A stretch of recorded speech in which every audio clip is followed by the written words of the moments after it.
Ross, how long have we known each other? Like 20 Oh, years? it's It's going got to back a be. very long time. Goes We back met to the through Phil. Pete, right? That's how we Yes, met. Okay. And that was back in my Philadelphia days. yes, Okay. yes. Savitz, the Yeah. Savitz Yeah. organization. That's what I was thinking when I was going through some prep. I was thinking, God, how long have I actually known this guy? And it's like, this goes back really, really far. What were Okay. you working on at that time? Were you at DAS? It was before DAS, right? It was early on. I had my own agency, my own ad agency, and Peter was a fellow uh, college alum. Franklin and Now, I don't Marshall, right? know at Franklin and Marshall. Okay. Yep.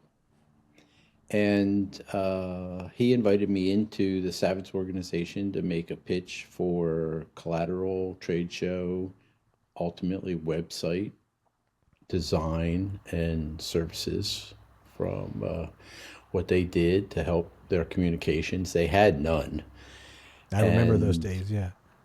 yeah, and so it was through our mutual friend Pete that he connected us, and we hit it off somehow right away, just Yeah. talking about marketing and combination of technology and marketing, and it just kind of snowballed from there.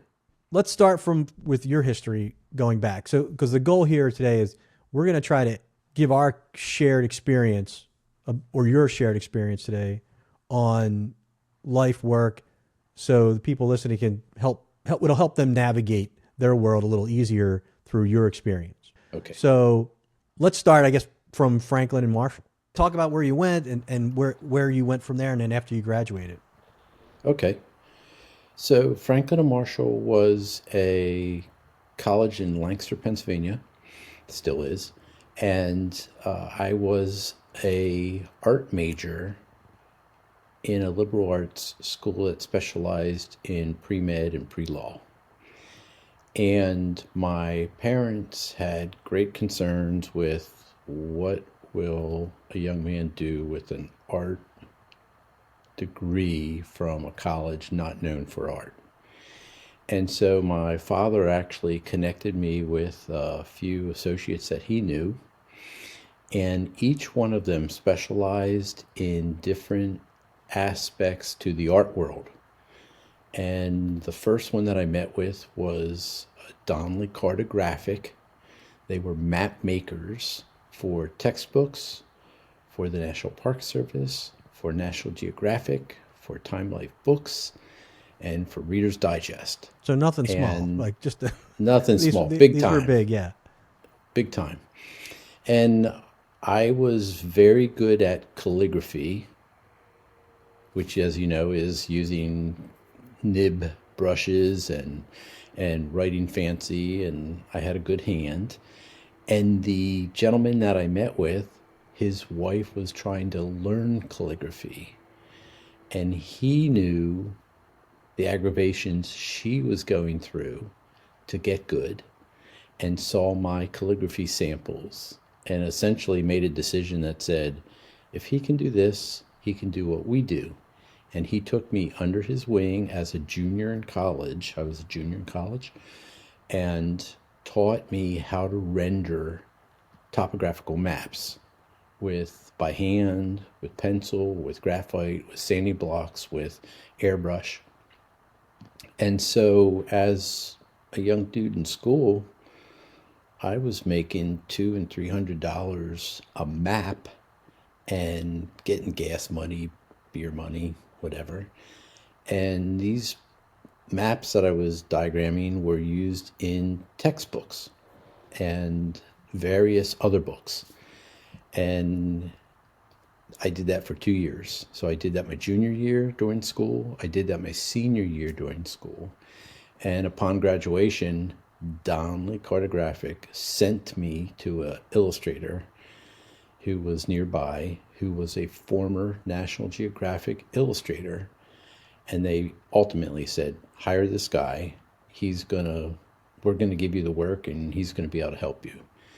And so for the following 2.5 years afterwards, after I graduated, I was painting maps, globes, diagrams for National Geographic, Time Life Books, the National Park Service, all the big boys that used diagrams, editorial illustrations, and maps.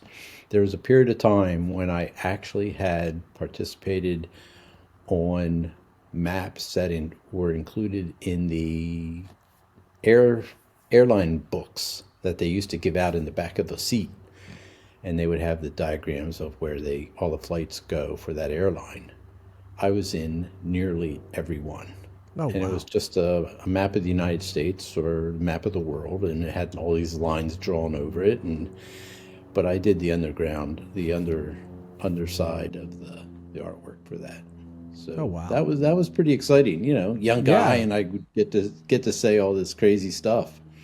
Well, and you got to work But for really big companies and got tutelage from really experienced people. And it's funny because what you just said literally segues into a video I already did about interviews. And I said in that video, I said interview with every company that says they want to interview, whether you're really interested in that job or not, because you never know who you might meet.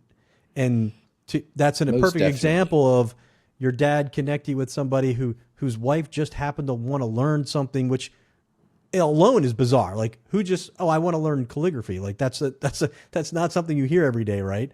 So right. that connection, oh well, then you help my wife, then you can help us, then I'll help you, and then it just spawned into really kind of like the birth of your whole career. It really had, and it also has led into other passions too. So delivery at National Geographic for Deadline Day, all the artists for that particular magazine that month, they were dropping off all the artwork. So I got to meet some top illustrators Mm. who were dropping things off in the hallways.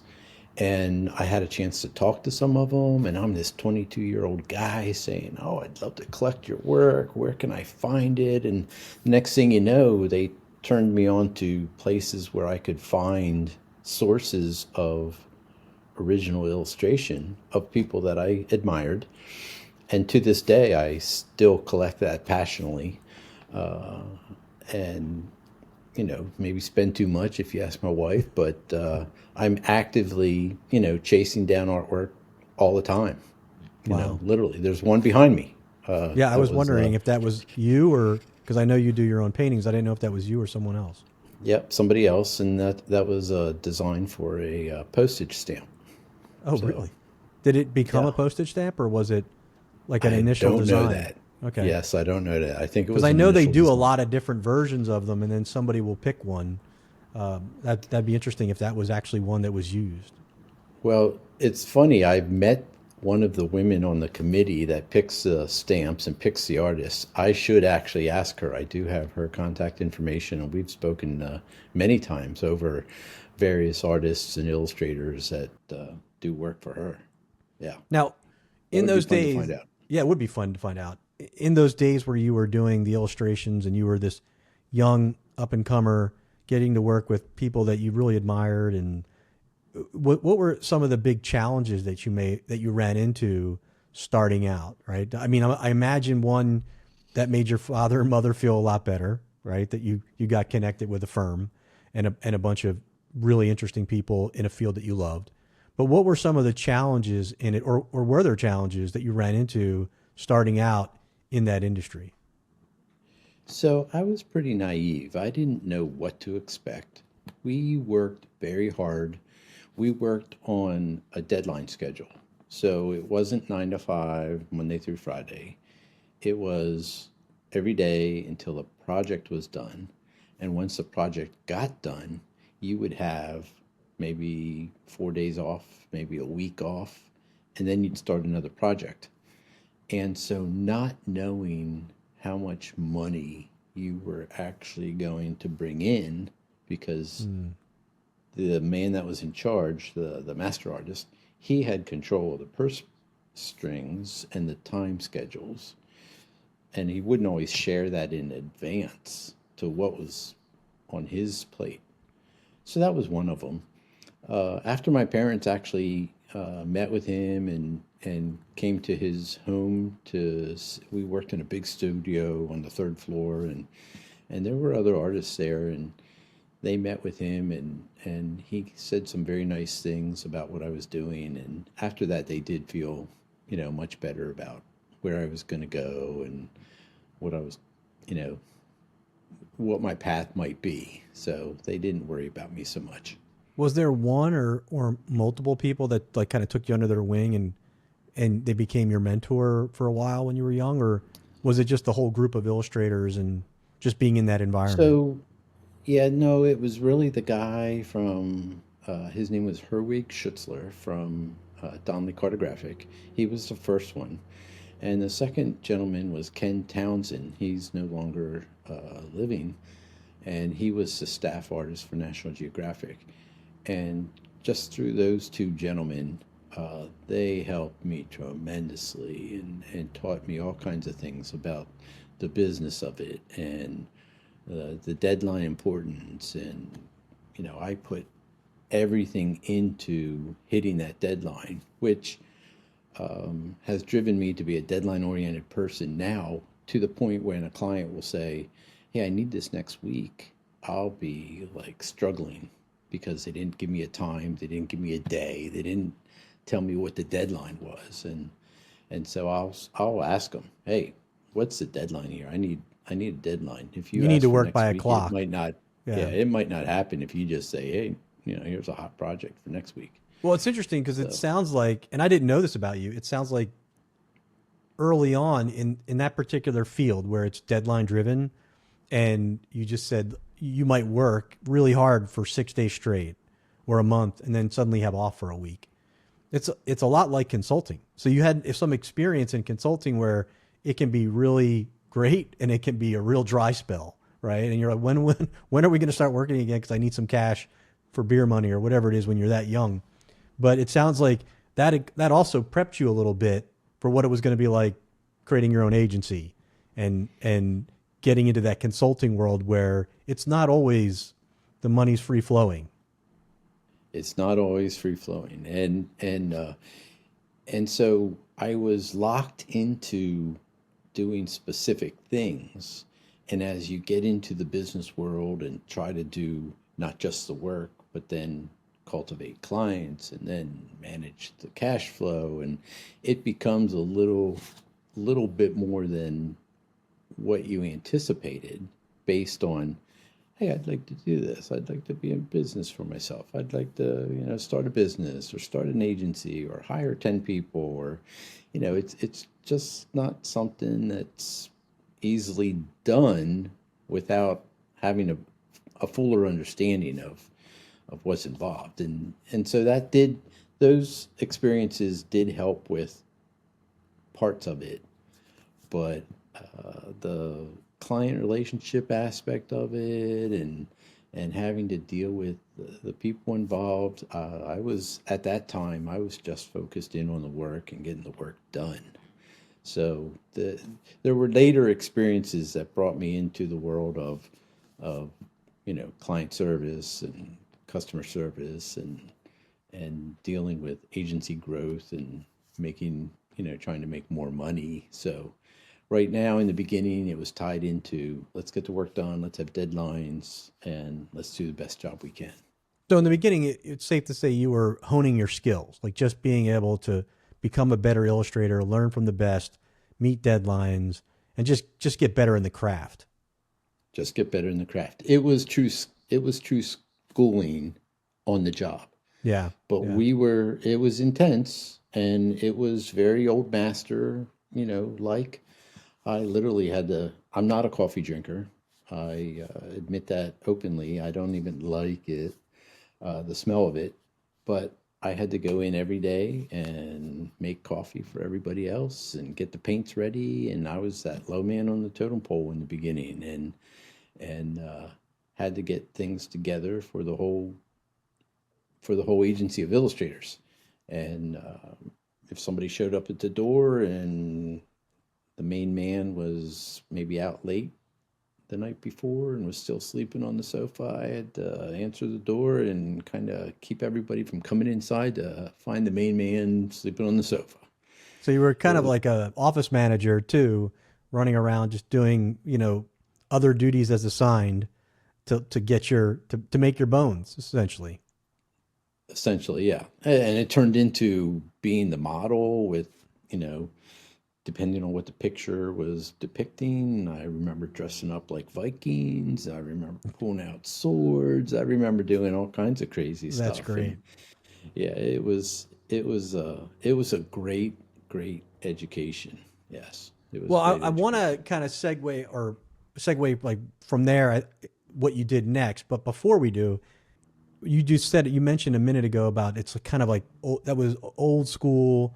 Everybody getting in a room. We're all gonna just illustrate until our hands fall off. Right? We got to make the deadline. Has the technology and especially with AI, has that really changed how that would be done today? So you know what it was like back then. What would illustration work for maps and magazines, National Geographic, as you mentioned, airlines? What does that look like today versus when you did it? And how does that affect the market? So we were doing everything by hand, and we were painting, and we were using an airbrush or a paintbrush. It was watercolor, it was gouache, it was colored pencil, it was cotton swabs, it was all kinds of techniques to create an effect that was before the computer was even doing that. It wasn't until Adobe Illustrator came out with Illustrator 88 that now contour lines of a mountain, for example, could be shaded and rendered together in about 5 minutes. And so the And how long hand would that normally drawn, take you? and that would take a week to 2 weeks to generate a map, and now they could do it in minutes.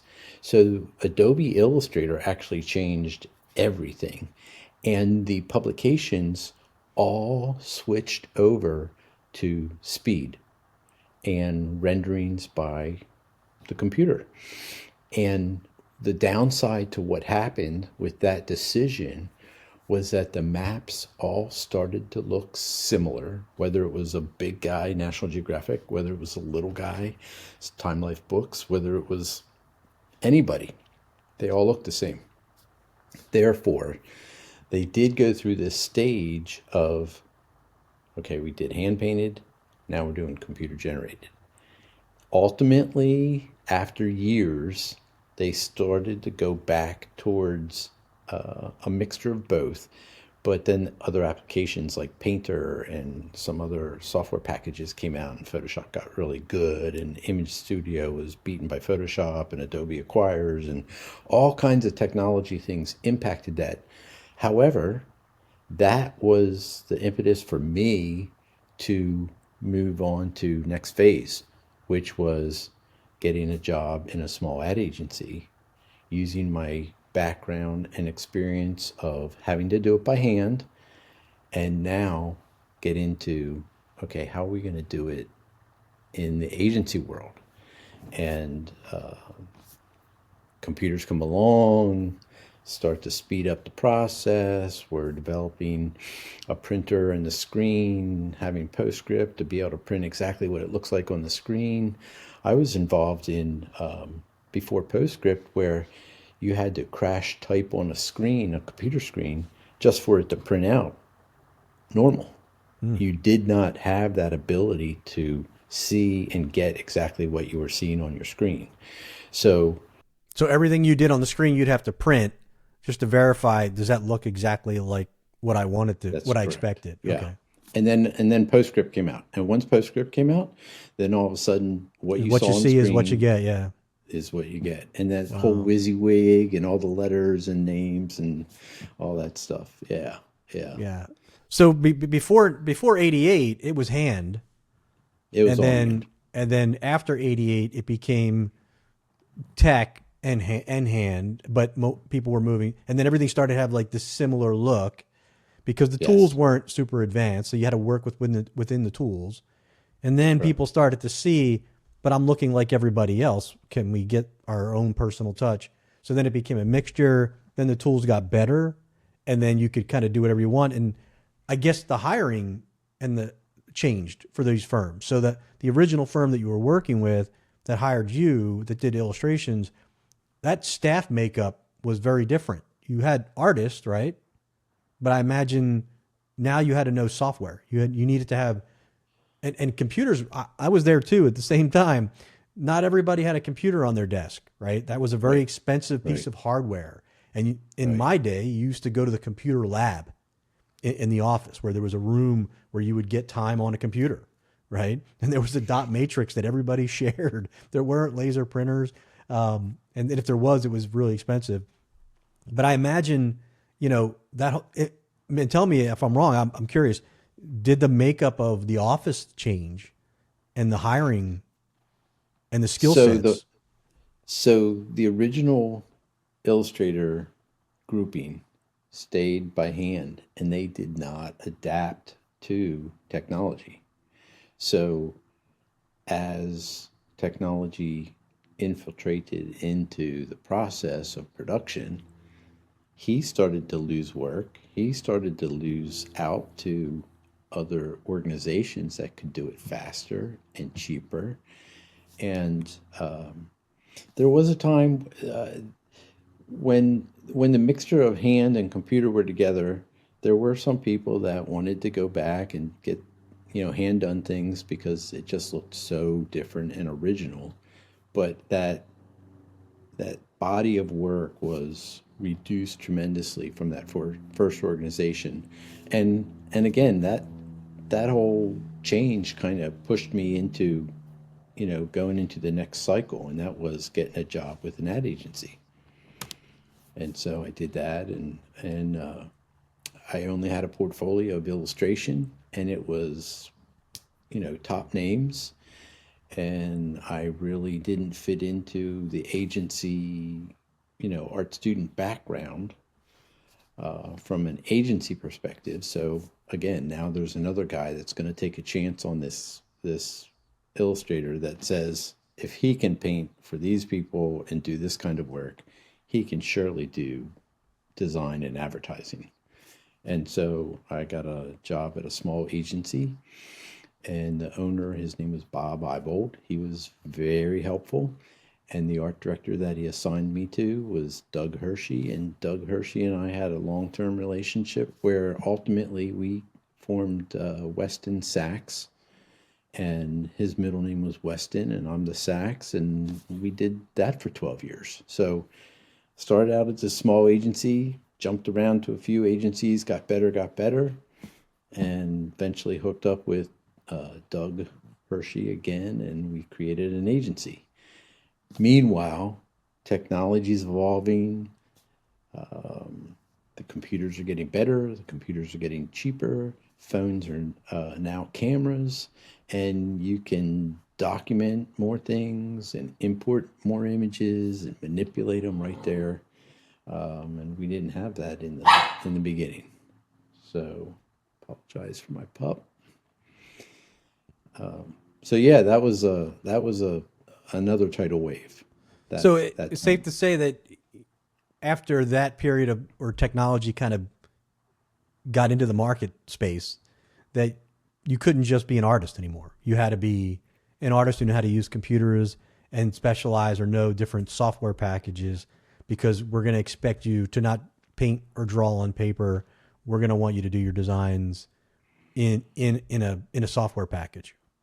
Yes, and it was the type of work that was being done through the agencies was much more design, collateral, less image making, more photography.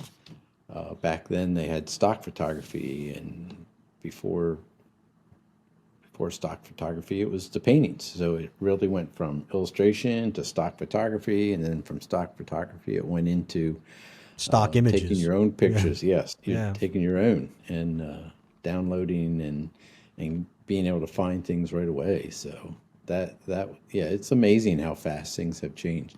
And now it's create your own images through AI. The evolution of your industry, and for us, it seems like a long time, right? Back in '88, right? We're talking what 40 years ago, right? Maybe 40 years ago, 30 years ago. One day you're drawing, you're painting, you're using cotton balls and different different things to try to get a specific look or feel. And the next minute, within a year, it's no, do that on a computer. And then when a client comes in, you're like, do we have an image that's kind of like that? And we can kind of morph it a little bit. And then you can just tweak it a little bit and give that to the new client. And now you're not starting off where everybody's coming in, drinking coffee. All right, how do we make that mountain? Right. No, it's like, I have a mountain. Right. We can kind of tweak it. Right. Right. And so walk me through, in your mind,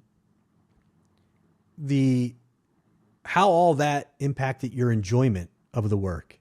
So when my father hooked me up with these other art connection people, one of them was a custom van painter. So back in the day, graphics on cars and vans and hoods and Firebirds and all that good stuff.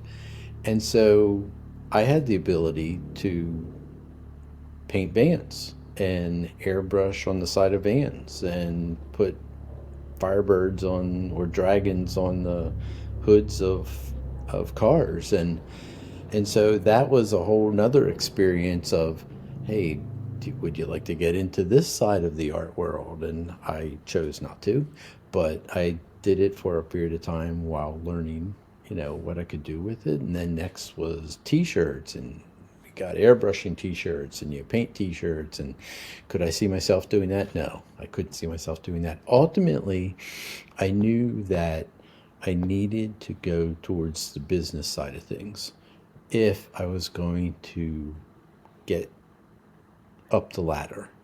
And each step on the ladder, you can make jokes about it. It's a 6-foot ladder, it's a 10-foot ladder, more steps and all that good stuff.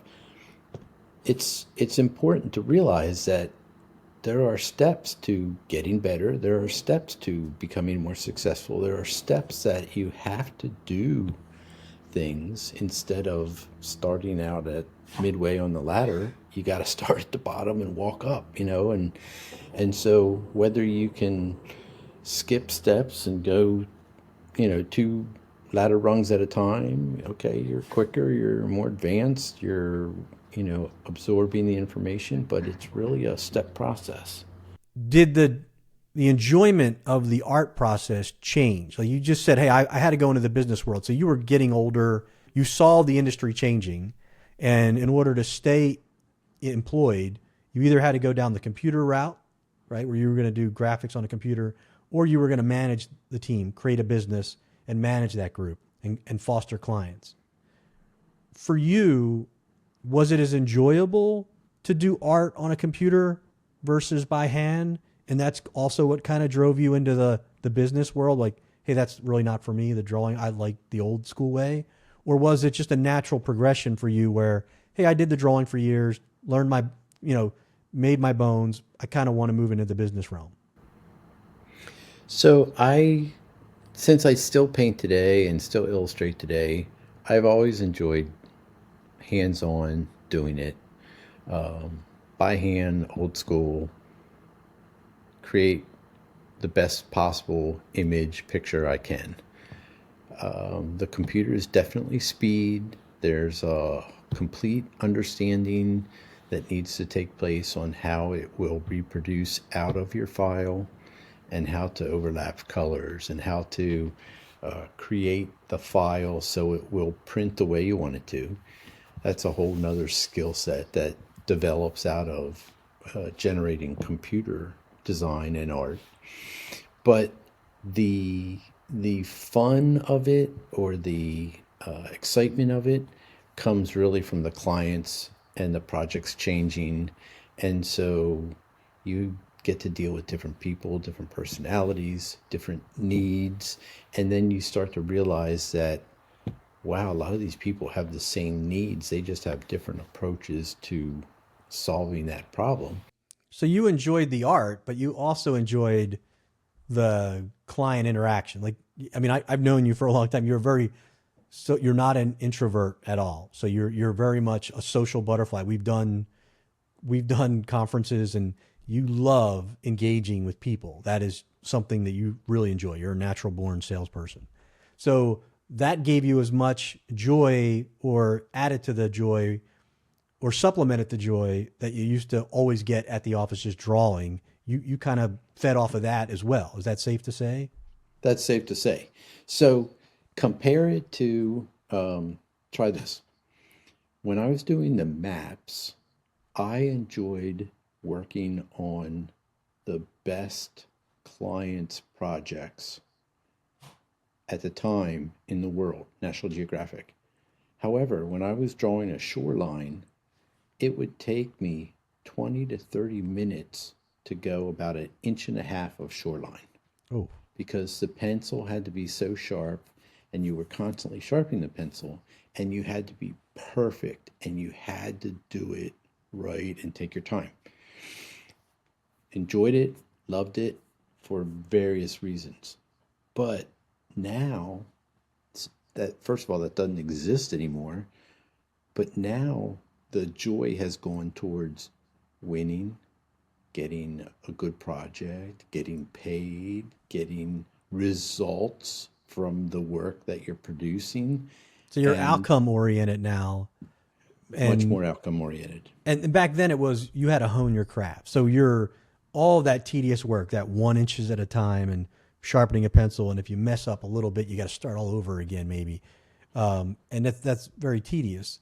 But you're learning your craft, so it translates into when a customer asks you something, you know exactly how that can be done, whether it would be hand or on a computer. You know that's something that can be done, and we can do it in X time frame. But you enjoyed the whole process now, not just sitting there drawing a shoreline for an hour and a half. Yeah, for sure. Because I don't know if I could still do the shoreline, and spend that much time. Now I'd want to get it done too quick. My habits have changed so much that now I'm interested in those results and getting those results much quicker. Whereas before, we didn't know and it had to be, right. And it's It's like the anything, though. it's You're right. Because you could draw, right, and the art that you do, the paintings that you do, the illustrations that you do on your own, they're the things you really have passion to do. You love doing them. The other mhm, stuff was I have to do this for work, and it's gonna make me a better artist overall because I'm gonna learn something as I do it because it's the repetitive notion or motion of it. But if you had a choice, you'd rather be painting than drawing a shoreline for an hour and a half, sure, right? sure. So it was just a part. Like even me as a programmer, when I started off, there was things I liked to write, and there was things that I would just like. Well, this has to be written.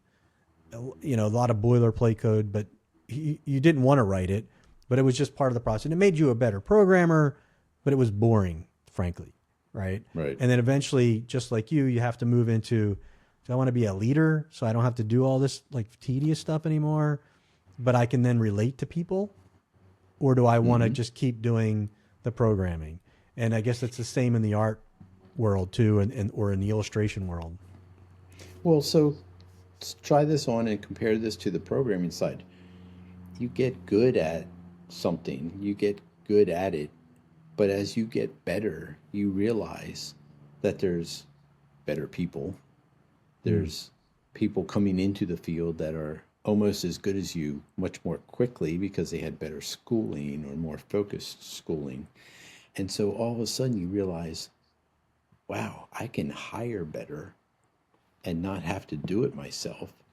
And now I can focus on the win over here of the sales or the close of the sale or the the paycheck or the budget or however you want to relate to that reward. But you as you get better and better, you start to find out there are a lot of people out there that are really good and talented. And now I have to kind of migrate into where can I excel next, type of thing. And as new people enter into the field of whatever field you're in, they're coming into it usually stronger and better, and the teachers are better, and the classrooms are better, and the technology's better, and it's not going to eliminate you. It's going to push you on to the next thing or the next way to use what it is that you're still involved in. Yeah, so And you I add was feel value. It's just in a different area now. Like, just in a different area. Yeah, plus after you've done it a little bit and you've won some and you failed some, and as you get better and better, as you start to speak to new people, you start to understand more quickly what they want or what they're really after from an end result. Getting that end result is all they may care about. So you now have more paths to that end result just from the experience of going through, what you did, where someone that's come into it directly with lesser experience, they will have a way of doing it, but it may only focus one path and it won't have quite the variety that you could offer a customer. well, let me ask you, if you were gonna start, put yourself back in 18-year-old Ross mode again, knowing that it would have been software driven now, AI driven. You're starting all over again. And I know when we're 18, we just think nothing's a problem. We're very naive, right? Hmm. Would that have been something you would have decided to still do, knowing that you wouldn't be doing the types of drawings and illustrations and that you were doing by hand, but everything was going to be computer based? Would you do it all over again, knowing that it was technology based? I'm very happy with how it went. However, I always wanted to be able to program because I wanted to be able to control the solution in a unique way. And so, knowing that I love technology, knowing that I wanted to know more about things that could be done, so I kind of categorize that as bleeding edge or on the edge of wanting to stay fresh. I would have probably gone into programming, and maybe with my experience and focus, I may not have succeeded, but I think it would have gotten me into the business side of the same things just more quickly. That's So interesting. I would have, yeah, I would have gone. I think I would have ended up at the same place, but I would have gotten there quicker, and as far as not hands on as much and more into the business side of things more quickly. Yeah, that's it. I've thought about this myself, and I don't think I would have gone into computer science if it was starting today. Only because back then, because I'm a dabbler and I like new things, and that was exciting then. Like, you learning the program, like that was a new kind of field where people were going to school to code, right? So that Right. was like, oh, that could be something. Now I got lucky, guessed right, but now it's just kind of ubiquitous, and also the fear of like AI writing more code. I don't know if I would do it. I don't know what I would go into, but I don't know if I would do it again if I was starting over today, because the newness is gone. It's not Well, that's not that shiny object that it was when I was younger. right. And so I can see your point. Like, you do. I've known you for, like I said, years. You like the technology piece. You would have seen the technology part as an opportunity in the art world. You probably would have. I could see you doing motion picture CGI. I could see Right. you doing a lot of different things. Your opportunities would have been wider back then because you would have seen Hmm. the world very differently through a computer lens. Um, and so that would have been very exciting for someone, I think, starting in art, because I'm having these same conversations with my son. And that's why I ask, where would you do it all over again now that technology is just so much in the industry? So let me ask you this, Bob. With AI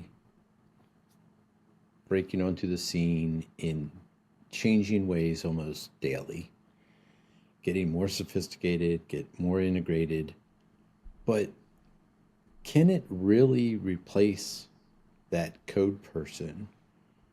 Or does that code person still need to have that background to understand how to make the AI code work for the situation? AI right now could change. It absolutely still needs a coach, right? A reviewer. And that's the critical thinking person. In that video, I said that critical thinkers will always have a job because they're going to be needed to say, whoa, that code doesn't look right. And they'll basically be the ones that train AI to develop and become better. Right. And then they'll also be the ones that double check the work because it has a lot of hallucinations. It's really bad at times. I've seen it do basic math wrong. And I've seen it write complex code. And when I've used it to help me with code, it isn't really it's good, but it's not great, right? It'll do a lot of boilerplate stuff really well. I don't think it will ever make a non-programmer a programmer. Like I think every experience I've had with it is my experience made the results better. But if I had no idea what I was doing and said, I'm just going to use it to write code, it's not very useful because you don't know if it's right or wrong. And if it is wrong, you don't even know how to fix it, or even you need to be able to know how to prompt to tell it, you did this wrong, fix it. So it can't work in a vacuum. Whatever you're doing, whatever the thing you're using AI for, if you don't know what you're doing to begin with, you don't have a foundation, it's kind of worthless. It's just a tool that's going to spit out a lot of stuff that's not really going to be helpful. So that's my take on it. Maybe someday that won't be the case, but I can't ever imagine a day like that because even now, just think about the political landscape, right? You can ask a politician something and they can spit out some bullshit, right? But if you have no idea what you're asking or what their answer is, or whether or not it's right or wrong, then the answer is just mush, right? So you have to have some semblance of understanding. I am asking you this, right? You're giving me an answer. I have to be able to detect, is that answer BS or does that sound like a reasonable argument to me? Oh, you're not going to raise taxes, but you're going to pay for all these things. You're going to give me an answer and I'm like, oh, well, that's a clever way of thinking about it. Maybe that can work. Or that is absolute BS and there's no way that's going to work. But you have to understand the scenarios that encompass doing something but not having money to do it, right? Yeah. So that was a weird, long-winded way of answering it. But I think at the end of the day, the person working with AI has to have a foundational knowledge, at least, of what they're asking it to do in order for it to produce a good result, right? Right. I don't know if that's the same. Now that's with programming, right? And I don't know if that's the same in the art world. So you can make a movie, right? The new versions of, is it VO? I think it's VO3. You can say, or even just art, like make me an image that does X, Y, and Z. I want it to look like this. Or make me a short movie that does X, Y, and Z. Like the last year Coca-Cola commercial was all AI. You don't necessarily have to know anything about art or whether or not, how to draw a line or perspective or anything. If it looks good and you like it, it's art in some corners, right? So that might be one realm where you don't have to be an expert to basically say, is that good enough? So it's very, very subjective, right? Art's very subjective. And in subjective situations, I think there will always be those people that say, oh, that's great. And then there's always going to be those people that say, oh, no, that's not. And I think that's where you nailed it. I think AI for subjective work, for subjective output, is you do not need to be an expert. If it's non-subjective, it's factual, right? This code works or it doesn't. Because code can work and still be bad code, right? Like it's like too verbose. It's going to create a bug down the road. There's lots of ways you can write code, and you can write bad code that works, or inefficient code, I'll call it. And then like in the sciences, when you're developing medicines or trying to find new ways to figure out the universe or mathematics, somebody has to be a math expert. Somebody has to be a chemical engineer. Somebody has to understand these things to know that that's not something that can work. So that is a hallucination. It's non-subjective. It's a binary thing. It works or it doesn't. But in the non-binary world, like art, and man, we should probably do another one of these where we talk about what are the different non-binary areas that AI doesn't require an expert but can still produce, Yeah. a professional output, so to speak. Because that's kind of a fascinating thought. But and that gets into the whole dangers of where AI could go. Um, but to answer your question, I don't even know at this point. I don't know where we ended up. But to circle back, I think AI is something that for binary stuff you need an expertise, you need a critical thinker. For non-binary, there does pose the risk that people who know nothing about art or have no talent at all in art, which is the scary part my son worries about. Like, you can have zero art skills. You can't draw a stick figure well, but yet you can produce a 3-minute movie that somebody will get 10 million views on and say, this is great. And then, but that's a little weird, right? You're not an artist. You spent no time. You learned how to type a prompt to tell it to do Right. something, and it spit out. And you might get different results for the same prompt, which Yeah. is also another weird thing, right? So As an AI artist, what do you in think about all that? Like, well, great. So AI has altered the game. Now, let's just go back a little bit. When the computers first came out, everybody worried about, oh, now you can just buy a computer and become a designer and produce everything that agencies used to produce.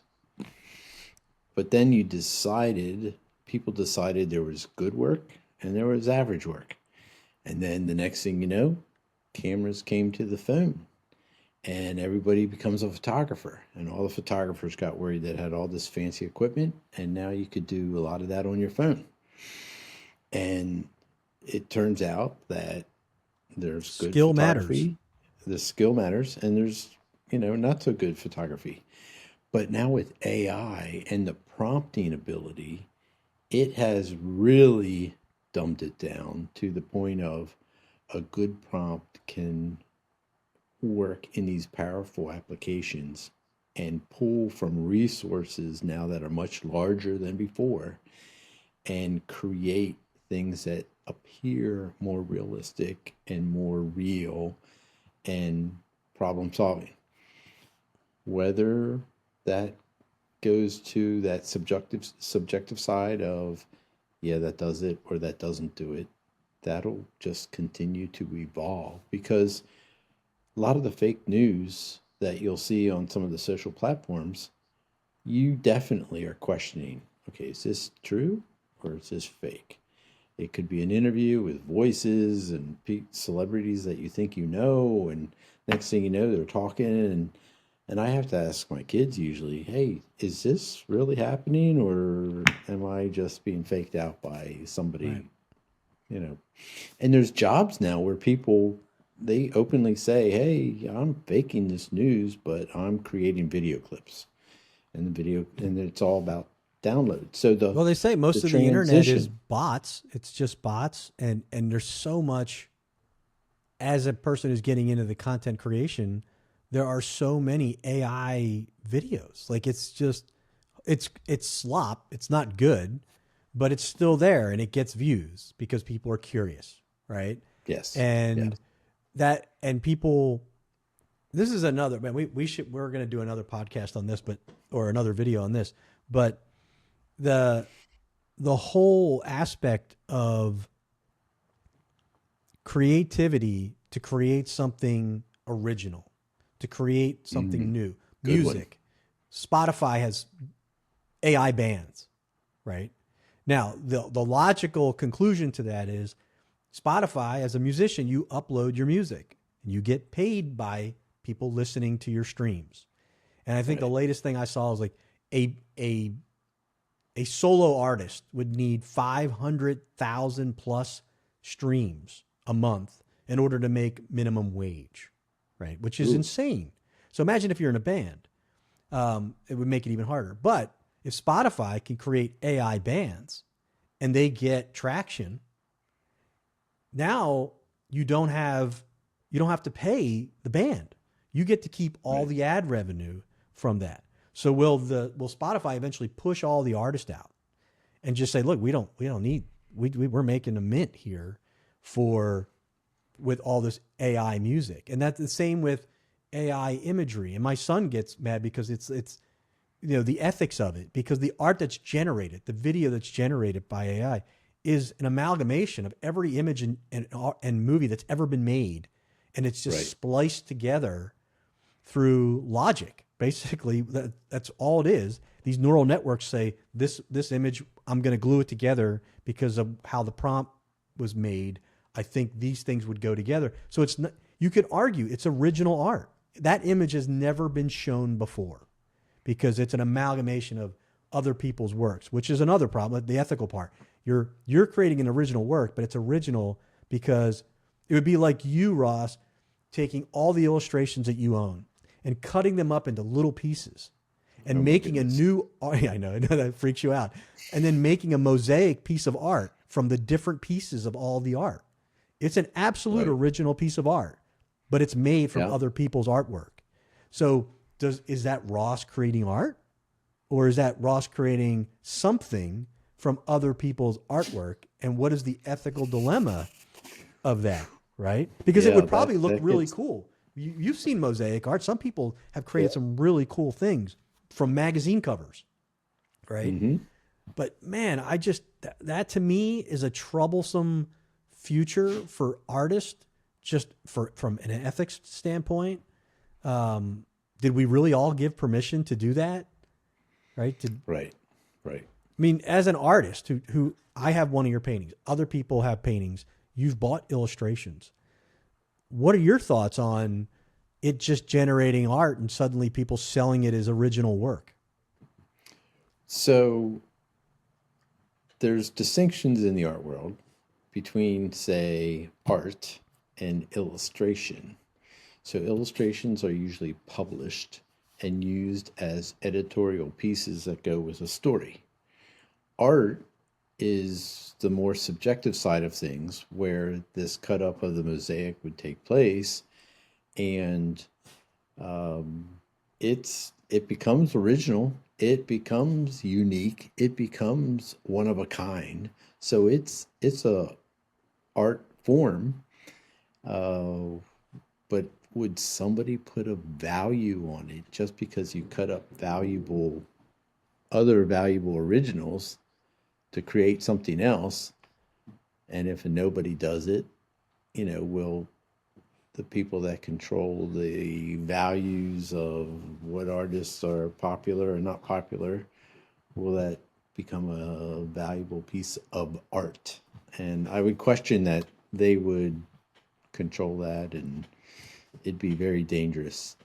I mean, we've done it for music in years. Like when raps came out, there was a lot of sampling, right? Right. And so artists would get paid by other artists to sample like a David Bowie song for pressure, and they would use it.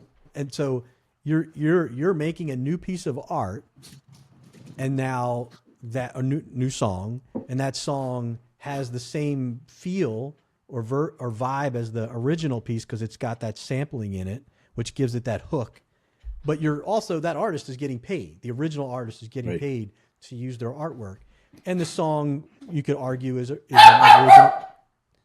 That song, you could argue, is an original piece. The new song is an original piece of work. But the art that's generated by AI, no artist is getting paid for the work that's being used. And there's no real way to know how many different pieces of artwork it took from to create this new piece of artwork. So how would you even reimburse the artist? Because, they took a pixel from this piece and that's it, right? So that's why it gets really complicated, and it's really disturbing for both the music industry, I think, for art industry. I think Disney suing OpenAI and other groups, like, because I think Disney and Universal are together, because they are like, hey, we don't know what you're generating, and you're taking everything off the internet and training these models. We're not giving you permission to do that. So the outcome of that could be pretty interesting. But obviously you can tell this is kind of a passion question for me. The whole ethics of AI and what it does to people that are creative um, is concerning for me. One, because I have a son who's creative. I've got friends like you that are creative, and so, and you know, I play music. We've created the group I've been with. We've created albums, but to know that like, hey, somebody else can just sample all that because it's on Spotify, it's on Apple, and then they can create music in that same genre, but using six notes from one of our songs that I didn't even know, and suddenly it's in some Hmm. song that's getting streams. Like it's just a really bizarre like what's next for that, right? Right. And Right. are we all okay with that? Um, and you and I can do a live stream on this because this is going to be. I don't. I know we segued a lot. Are you seeing any, or do you see in the future that there will be a desire or a demand? Because this, I would imagine, this would be especially true in the art world for real work, nostalgia. Like, hey, like I want like physical media and technology is back. People want CDs again, right? Physical, like vinyl became hot. Vinyl became Are hot. you are you seeing or do you see? Hey, I want this to be. I want real work. I want a painting. I want a certified, or even in the art world, that this is certified real. A human did this. Yeah, I think that that exists. I do believe that they have reduced in size of what has become popular. So if something used to be 60 inches, 48 by 60, and it, because it was so large, played an important role done by an important person, I think now the originals have shrunk down to smaller sizes, partly because an artist can do more at a smaller size, but also because people do want an original. They just don't need this big piece anymore. And so I think there is a desire to have original art, but I think the acceptance to the size has diminished and the value has not been lost so much on the size shrinking. I Hmm. still think that there's I still think there's value in the smaller pieces. Yeah. So we've covered your beginnings, your illustration period. You moved on and you created your own agency. Um, Yes. and then where what happened after you were like, okay, I've learned what I could from the agency and I moved on from there. So I got hired by a client actually, and I sold my shares of the agency and went what's referred to as client side. So now I was going to have one focus and deal with more people that had similar focus and work within an organization to shine and do well and excel and kind of make a mark. And so I went client side. And I was client side for a few years. I had a very enjoyable time. And I eventually went back to the agency side.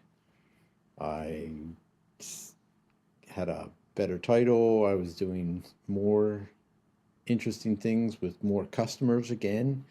And then another customer came along and said, we'd like to bring you into our organization. And so then I went client side again. And so working on the client side and dealing with the corporate politics and management and personalities of everybody focused on the client versus having multiple clients and doing different projects. You know, the agency side is you have multiple clients and you do different projects. So I did that. I flipped back and forth a few times where I was on the agency side, I was on the client side. Each one had advantages, each one had some highlights, but I ended up with more change as I worked on a client side situation. I would find, kind of to an earlier comment you made, Bob, where I got bored quicker. I was looking for other things. I would take on some side projects because I got so good at what I was doing. And since I was stuck in that focus of what I was doing, I would take on, side projects to do exciting things or fun things or a little extra money. And then the next thing you know, something comes along and they say, hey, we're a new client. We want to do a startup situation. We already have the manufacturing side of that down, and we make that product and we just need to market it. I've now had all this experience working with marketing and customers and doing different things, having these jobs from the client side. And so I left the cushy job and went to work for a new client. Good title, exciting because everything ahead of me was going to be new for the company, and ended up growing that into a multi-million dollar direct to consumer online sales situation.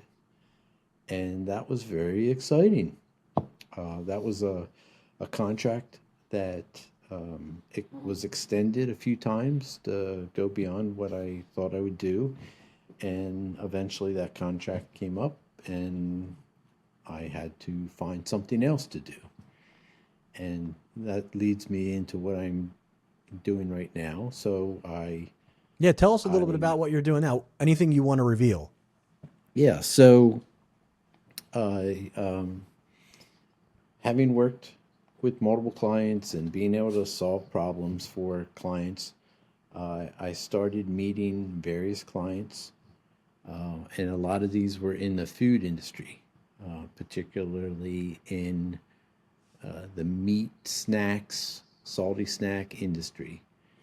And so as I started to make connections and learn different accounts and different clients in the salty snack world, I connected with some manufacturers that grew animals, that processed animals, and that led me into creating my own brand for a jerky protein, duck. The protein is duck, and I'm currently making duck jerky, and we'll be launching at the beginning of the year, Now, as someone, I've 2026. taste tested this stuff and it's amazing. So I'm looking forward to the product to be released. Um, Yeah, and it's really good. And when we do another one of these, we'll talk more about when it's launched. We'll do maybe a launch session here. That would be kind of fun. that would But be. I'm really looking forward to it. I guess, what advice would you have for young people that are starting off today? I mean, you start off as an illustrator. You've gone into agency. You've gone back and forth, becoming the client to becoming the agent. You've done the physical drawing. You've done the management. You've done the billing, the paperwork.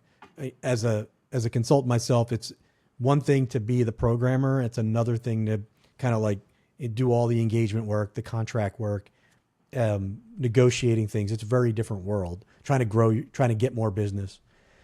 And what advice now, if somebody was saying, I really want to go into the art world or the marketing world, what would you give them today?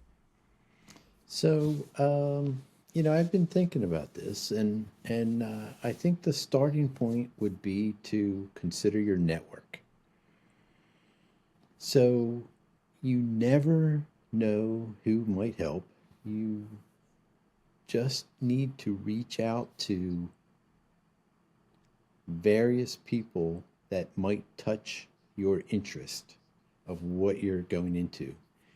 Again, you don't know what you don't know. And as you talk to more people, you'll learn more about their expertise. And the more people you talk to, the more expertise you'll have in different areas, and you can combine it with your expertise. And so, networking is far more valuable, especially going into new things, than I think people give it, you know, credit.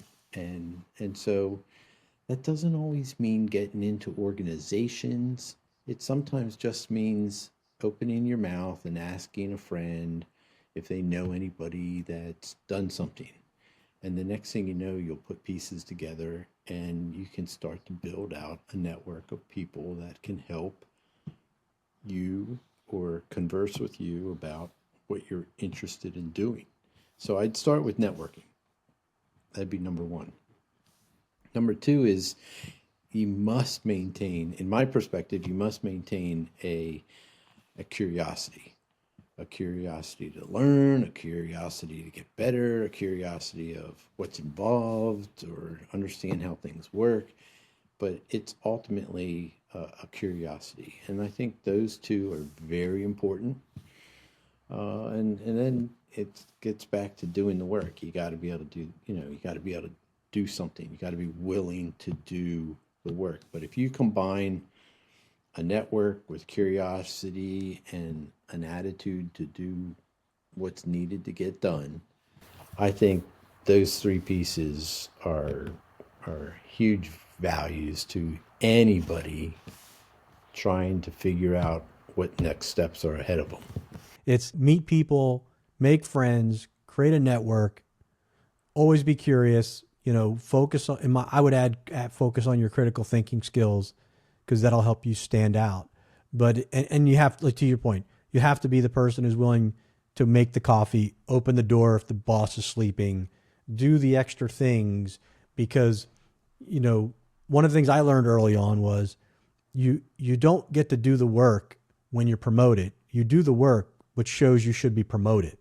So you have to do the work of the next level in order to get noticed to get to the next level.